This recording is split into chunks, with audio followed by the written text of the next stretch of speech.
은혜 아버지 하나님 말씀은 마가복음 5장 35절에서 43절입니다. 금요일은 이제 부활의 사건을 말씀합니다. 오늘 회당장 야이로의 딸의 부활입니다. 회당장 야이로라는 사람은요, 예수 발 앞에 엎드려서 자기 집에 오기를 아주 많이 강구를 합니다. 왜 그럴까요? 부모에게서는요, 자식이 아프면요, 눈에 베이는 게 없습니다.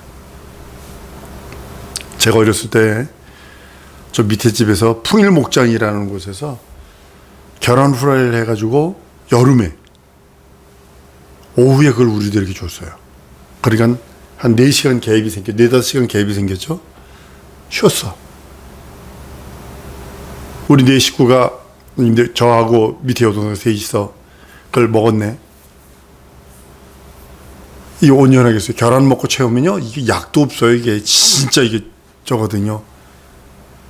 막 토하고 설사하고 난리가 나니까 일 갔다 왔다고 어머니 권사님 따고 오셔서 보니까 다 나자빠져 있거든. 맨발로 신내동까지 뛰어갑니다.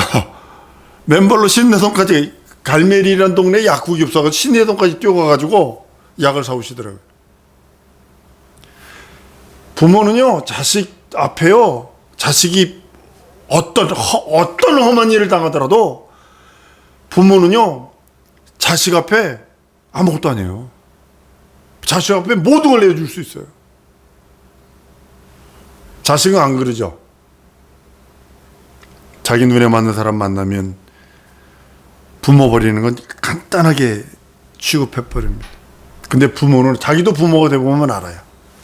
자식이 어떤 그런 것을 당했을 때, 위경을 당했을 때 그 부모의 마음, 그 마음을 알게 되는 것을 봅니다.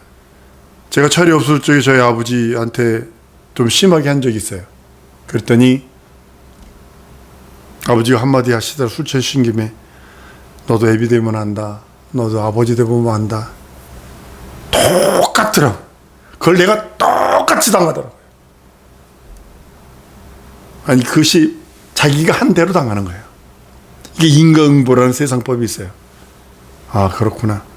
성경은 하나님께서 정해놓은 그것은 변치 않는구나. 자기 12살 됐는데 죽었어요. 그러니까 아버지 야이로는요, 웬만해서 이스라엘 사람들이 회당장쯤 되면요, 그 마을의 주지입니다. 근데도 체면불구하고 예수 앞에 무릎 팍 꿇어, 절대로 무릎 꿇지 않습니다. 이 사람들 고개가 빳빳하게 되는 사람들입니다. 근데도 자식 앞에 고개를 꺾어버립니다. 근데 이 말씀을 준비하면서 내가 관심을 본 게 뭐냐면, 야이로가 예수의 신유의 광경을 여러 번 본 것 같아요. 그러니까 뭐냐면, 주위에서 제가 본 게 뭐냐면, 그 위에 손을 얹으사 라는 말이 있어요. 그 눈이 딱 멈춰버렸어요. 그 몸에 손을 얹어서 고치소서. 마가복음에도 마태복음에도 동일하게 그런 말씀이 나옵니다. 그 위에 손을 얹으사 그로 구원을 얻어 살게 하옵소서. 마태복음에도 그 몸에 손을 얹어서 그러면 살겠나이다 라고 동일한 사건을 그렇게 말합니다. 야이로가 예수께서 구체적인 치료 방법을 아주 구체적으로, 예수님께서 말로도, 백부장한테는 말로도 낫게 했는데, 그냥 저기도 문둥병자 10명 있을 적에 그냥 가서 제사장이 봐 해서 했는데, 야, 저 실로암 가서 눈 닦아, 너 그냥 봐, 이렇게 해서 했는데, 야이로만은 유일하게 뭐냐면 치료 방법을 구체적으로 지명을 해줘요. 뭐라 그러냐면, 손 얹어서 낫게 해주세요. 제 생각에 이 말씀 준비하면서 뭘 느꼈냐면, 야이로가 신유에, 예수님이 하시는 신유를 많이 지켜본 것 같아요. 그러니까 병들었을 적에 못 고친다고 생각을 하니까 예수에게 뛰어가서 구체적으로 얘기하는 방법을 봅니다. 근데 성경은 예수께서 귀신 들리지 않아 병 고치는 적에 뭐랬냐면 안수 방법을 사용하셔서 손 얹고 이렇게 하는 방법을 했습니다. 예수께서 사정수훈을 마치고 내려올 때도 많은 무리들이 따릅니다. 문둥병자가 와가지고 살려달라고 그럽니다. 나 좀 고쳐주세요. 치료해 주세요. 나를 깨끗게 해 주세요. 그럴 적에 예수는 문둥병은 만지면 안 되거든요. 이건 만지면 옮기는 병이거든요. 우리 소록도에 있는 사건들, 그 소록도의 그 글들을 이렇게 보면 아들이 문둥병이 걸렸는데 아내도 떠나고 자식도 다 떠나버렸는데 오로지 늙은 엄마가 그 아들을 관리를 합니다. 도와줍니다. 여러분, 문둥병이 얼마나 무섭냐면 그 손으로 숯불을 잡아도요, 자기 살이 타들어가도요, 뜨거움을 못 느껴요. 자기가 자기 손가락을 잘라내도요, 아픔을 못 느껴요. 이게 문둥병입니다. 근데 이게 얼마요? 소록도에 선교 가시는 분들 보면 지금 어떻게 시험을 하느냐면, 지금은 아닙니다만 좀 얼마 전 90년 그 중간 좀 그제 얘기입니다만 우리 신학교 학생들이 이제 소록도 가서 이제 봉사를 한 적이 있습니다. 첫 번째 거기 들어가서 봉사할 수 있는 자격이 뭐라고 생각을 하세요? 손도 없고 콧구멍에 진짜로 막 그냥 콧구멍도 그냥 이 없어요, 코 없어요. 이게 떨어져 나가고 눈썹도 없고요, 입은 이렇게 돌아갔고요, 손도 이게 몽창손이 있어요. 몽창 잘라져 가지고. 근데 그 손으로 밥을 해줘요. 그걸 먹어야 돼요. 먹을 수 있을 것 같아. 먹을 수 있을 것 같아요. 근데 그게 시험이에요. 그 사람은 옮지 않아요. 옮지 않는데 이 사람이 과연 그리스도의 마음으로 이 사람들을 우리들에게 무엇을 줄 수 있느냐, 이걸 시험하기 위해서 그렇게 한다는 것을 알고서요, 야, 대단하다 그랬어요. 예수님 문둥병자에게 손을 얹어서 고칩니다. 문둥병 치료하는 방법을 뭐냐면 몸에 손을 대고 안수하는 그런 장면입니다. 예수 그리스도께서 문둥병에 안수하자 문둥병은 깨끗하게 사라집니다. 베드로의 장모가 열병으로 누워 있습니다. 장모의 손을 만지며 그녀를 고칩니다. 예수께서 부활하셔서 제자들에게 말씀하시는 장면을 보면 이렇게 말합니다. 내 이름으로 귀신을 쫓아라, 이렇게 말씀하시더니 병든 사람에게 손 얹은 적 나으리라 라고 말씀을 합니다. 근데 내가 할 수 있는 건 뭐냐면 손만 내어주는 것만 할 수 있어요. 그 이상은 하나님이 하시는 거예요. 한번 따라 하십시다. 믿음으로 내 손을 내어드리리라. 말씀에 순종해서 내 이름으로 귀신 쫓아라, 예수 이름으로 귀신 쫓으면 되는 거고, 병든 사람이 있으면 내가 의사인가 예수 이름으로 그냥 손 얹어서 예수 이름으로 기도만 해주면 돼요. 그 다음에는 하나님이 하시는 거예요. 많은 사람 내가 고친다고 생각을 하니까 문제가 되는 겁니다. 여러분들도 손 내주세요. 아파? 그럼 기도해. 예전에 그 간증하면서 미국에서 백인들이 와가지고 간증했던 그런 모습들을 본 적이 있습니다. 신학교 다닐 때인데요, 어떤 백인 여자가 올라가지고 간증을 한다고 그러더라고요. 그리고 우리나라 간증은 뭐 암이나 뭐 이런 거 걸렸다가 나야 간증이잖아요. 근데 그 여자는 딱 올라서 내가 머리가 되게 아팠거든요. 우리 목사님이 이렇게 기도해 줬는데 나았어요. 이거 딱 하고 내려가더라고요. 근데 신학교 때요, 대단히 망치로 두들겨 맞은 것 같은 그런 충격을 받았어요. 그냥 머리가 아팠는데 그냥 목사님 손 기도해 줬다고 낫다라는 거예요. 우리는 뭐 크게 뭐 병 걸려서 어쩌고 저쩌고 저쩌고 뭐 그러면 아주 소설을 쓰죠. 소설. 아주 걷다가 그냥 막 드라마틱하게 막 만들어가지고 막 그렇게 하죠. 그것이 아니라 하나님께서는 그 손 얹은 적 나으리라 하시니까 그 말씀에 순종하느냐 순종하지 않느냐를 보시는 겁니다. 예수께서 병을 고치실 때 반드시 안수의 방법만을 사용한 건 아닙니다. 회당장 야이로에게는 예수께서 행하신 그 신유의 이적을 보고서 안수의 방법을 인상적으로 본 것 같아요, 야이로가요. 그러니까 그렇게 해달라고 한 거고, 그러니까 야이로가 예수님께 자기 딸을 고침 받는 것을 사용해달라고 이제 간구할 적에 예수님은 그 간구를 받아들입니다. 그래서 여러분, 기도가 왜 필요하냐면 한번 따라합니다. 하나님은 한 번 결정하신 것은 변혁치 않으신다. 번복치 않으세요. 우리를 구원하시고 죄 용서하시고 거듭나게 하시기로 약속하신 것은 절대로 번복치 않으세요. 내가 포기치만 않으면. 내가 포기하는 게 뭐죠? 믿음을 포기하는 게 다 포기하는 거예요. 예수 이름 포기하고 예수 보혈로 씻으려고 하는, 회개치 않는 그것 때문에 우리 수요일 날 생각을 해보세요. 내가 예수를 믿는 순간에 하나님이 나에게 신옷을 입혀주신다고요. 신 옷을 계속 희게 만드는 과정은요, 내가 하는 거예요. 주 앞에 이를 때까지. 내가 예수 보혈을 믿어서 예수 보혈을 회개하는 것, 그 말씀에 순종 복종하는 것이 거룩함을 유지하는 겁니다. 이제 예수님께서 가는 곳마다 항상 사람들이 따랐던 것 같습니다. 많은 사람들이 막 무리가 따라가면 밀고 애워싸고 하죠. 근데 이 상황 속에 여러 가지 사건들이 생깁니다. 12의 혈루증을 하는 여자가 예수의 옷을 만집니다. 여기서 혈루증이라는 어떤 학자는 뭐냐면 부인암이라고 표현하고 자궁암이라고 이렇게 표현하신, 자궁암 말게 되면 하혈을 하게 된답니다. 그런 거라고 하는 학자도 있습니다. 많은 의원들에게 쫓아가서 했지만 괴로움, 고통만 당했을 뿐 다 허비했다라고 얘기합니다. 있는 재물도 다 허비하고. 근데 이 여인의 믿음이 뭐냐면, 내가 예수의 옷자락에도 만지면 나 치유받을 수 있어 라고, 내 신념이 아니라 예수는 치유하시는 하나님이라는 것을 믿고 의지해서 그의 옷자락을 만집니다. 여러분들 잘 생각해야 됩니다. 지금도 여자가 남자 옷을 만지는 거 쉽지 않습니다. 근데 2000년 전에 그것도 여자가 남자 옷을 만진다? 이건 아주 윤리도덕적으로 아주 문제가 되는 일들입니다. 근데도 불구하고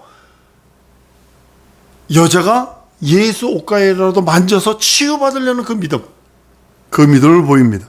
마가복음 5장에 이렇게 말씀합니다. 이는 내가 그 옷에 손만 대어도 구원을 얻으리라 함을 일렀으리라, 이렇게 말합니다. 마태복음 9장 21절에도 이는 제 마음에 그 겉옷만 만져도 구원을 받겠다 함이라라고 말씀을 해서,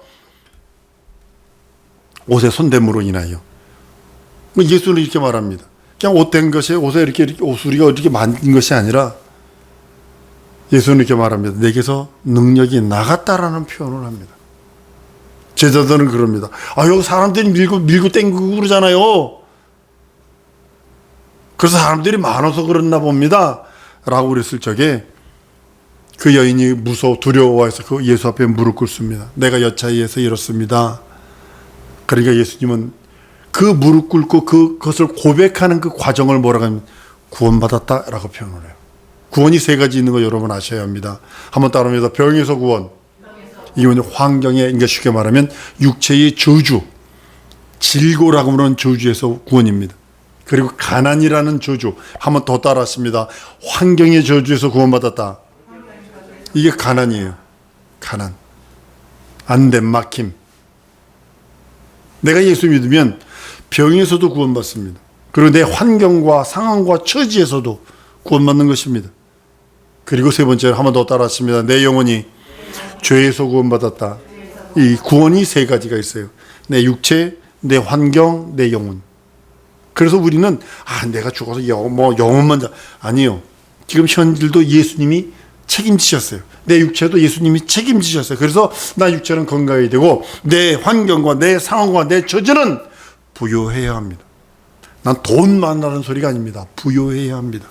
몇 조 달러가 있어도 가난한 사람이 있는가 하면 아무것도 없는 것처럼 보여도 부유한 사람이 있습니다.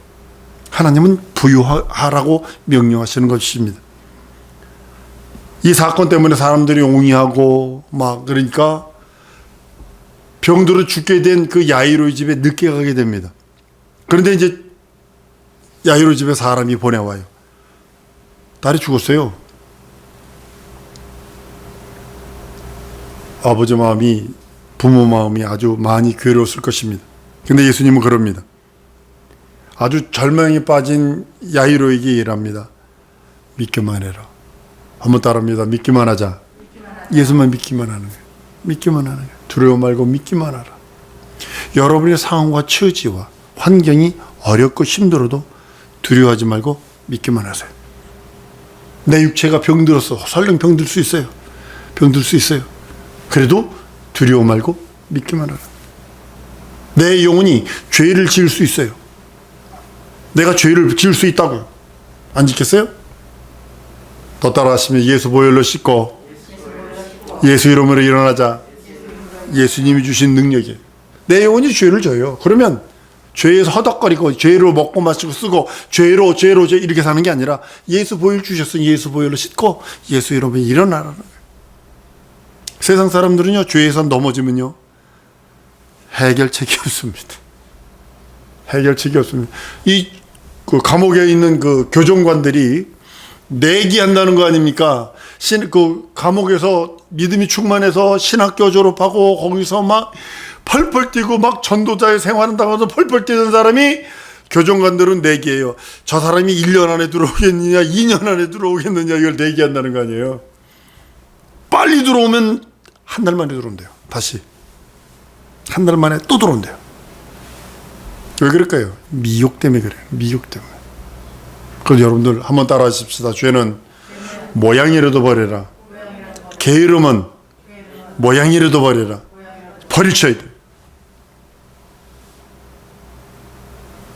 왜냐하면 거기 한번 미혹되면 또 넘어져. 또 넘어져. 또 자빠져. 하나 험한 얘기 하나 해줄까요? 어떤 분이요, 여자분인데 정신병원에 입원을 시켰어요.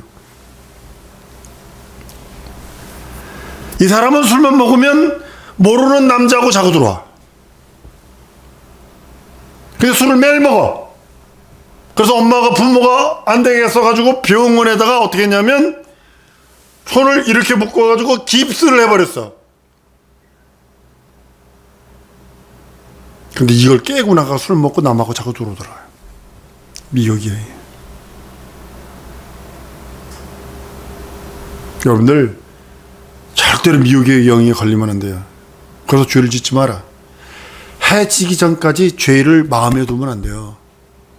예수님 가르쳐준 기도하세요. 세 가지 아주 응답받는 세 가지 기도 코스가 있는데, 첫 번째가 뭐냐면 예수님이 가르쳐준 기도입니다. 예수님이 가르친 기도입니다. 두 번째가 예수 내 구주하면서 내 환경을 아뢰는 겁니다. 예수 내 구주, 내 현실과 상황을 구원하시는 구주. 예수 내 구주, 내 건강을 회복시키시는 구주. 예수 내 구주, 나의 삶을 이끌어 주시는 구주. 이렇게 기도하는 거. 그 다음에 방언으로 기도하는 거, 영어로 기도하는 거. 꼭 이 세 가지가 되어질 때 응답이 엄청나게 빠른 것을 보게 됩니다. 사랑하는 성도 여러분, 우리 하나님께서 우리들에게 변치 않는 그 하나님의 성품을 갖고 있기 때문에 나도 그 변치 않는 하나님의 성품을 받아들임으로 인해서 하나님께서 정하신 것은요, 반드시 이루십니다. 그래서 내게 향한 뜻 이루어주세요. 한 번 더 따라왔습니다. 하나님, 내게 향한 뜻 이루어주세요. 나만 포기하지 마세요. 포기는 뭐 할 때 쓰는 거라고요? 배추탄 쓸 때. 포기는 배추탄 쓸 때 쓰는 단어입니다. 포기하지 마세요. 기도한 건 반드시 이루어집니다. 한 번 약속하신 건 하나님은요, 반드시 실행하신 분이라고 성경은 민수기 23장 19절에 하나님은 인생이 아니시 시간치 아니하시고 인자가 하시니 후회가 없으시도다. 어찌 그 말씀한 바를 행치 아니하시며 하신 말씀을 실행치 아니하시랴. 반드시 이루시는 거예요. 예수님께서 야이로의 그 딸을 고치시러 간다고 하셨기 때문에 예수님은 가시는 거예요. 그 집에 들어갑니다. 헌어한다는 소리가 뭐냐, 비탄하면서 막 와갈 그러면서 우는 거예요. 아주 비탄해서 통탄해서 울부짖는 거예요. 심히 통곡했다 그럽니다. 예수께서 이렇게 말합니다. 아이가 자고 있는 것이지 울지 마. 그랬더니 사람들은 막 비웃는 거예요. 자기가 죽은 걸 봤거든. 더운 지방이기 때문에 죽으면요, 맞바로 가서 염을 해버려. 염하고 맞바로 묻어버리니까 예수님이 잔다고 그러니까 비웃죠. 근데 여기서요, 여러분들 잘 보셔요. 예수님의 죽음에 대한 개념과 사람의 죽음에 대한 개념이 다른 것을 보게 됩니다. 예수님의 죽음에 대한 개념이 뭐냐면 잔다 이 뜻이고, 사람의 죽음에 대한 개념은 영원한 결별, 다시 소생할 수 없는 영원한 상태, 그 상태로 생각을 하고 있는 것입니다. 그러니까 이 죽음에 대한 개념의 차이가 있기 때문에 사람들이 예수님은 잔다, 자기는 죽은 걸 봤거든. 그러니까 그걸 반대적으로 얘기하는 걸 보게 됩니다. 비웃는 것을 보게 됩니다. 자기 생각에는 죽음에 빠진 자가 다시 소생할 수 없는 불가능한 것이라고 생각하기 때문입니다. 우리 예수님의 죽음에 대한 생각은 잠자는 것이기 때문에 잠자는 걸 깨우면 됩니다. 잠자는 걸 깨우면 됩니다. 그리고 다시 소생할 수 있습니다. 예수님은 우리 자신이 동일하게 언젠지 모르지만 육체를 흙으로 내어주고 잠자게 될 것입니다. 우리 예수님이 갖고 계신 죽음에 대한 개념은 그 개념이 잠자는 것이기 때문에 놀라운 이적과 표적이 있는 것을 보게 됩니다. 예수님의 판단대로 자고 있는 아이를 깨우셨어요.